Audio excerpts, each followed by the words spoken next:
I came across an interesting news item on the BBC News website. The headline is, "Young people more likely to pray than over 55s, according to a survey recently."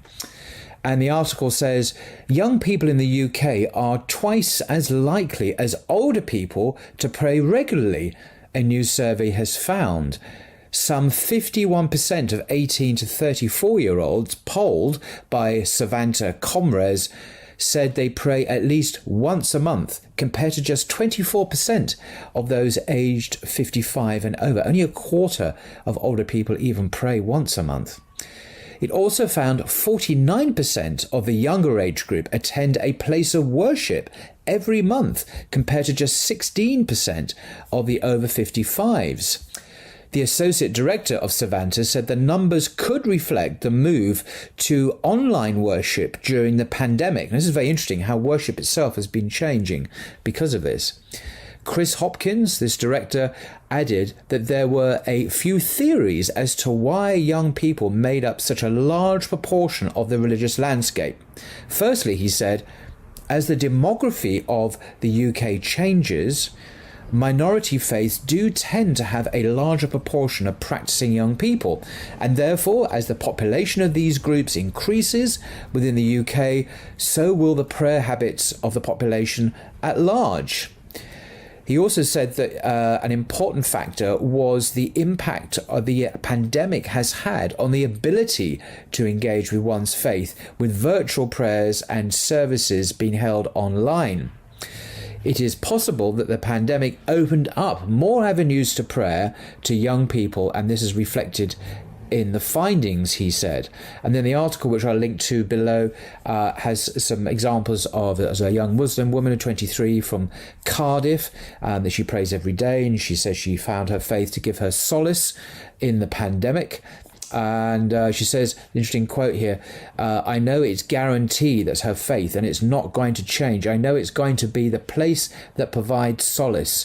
It's my grounding and my anchor in life. And that's interesting. There was the study polled 2,075 British adults in August, and seems to contradict the stereotypical view that religious groups in the UK are overwhelmingly elderly. Now, I'm not sure that's 100% true. I've been to many, many churches in my life, both Catholic and Anglican and evangelical, and most churches are overwhelmingly, I say full of old people, but there aren't many people that go in those churches. That there are mostly 90% elderly people, by which I mean in their 60s and 70s and so on. There are a few exceptions, like HTB in Kensington, big exception.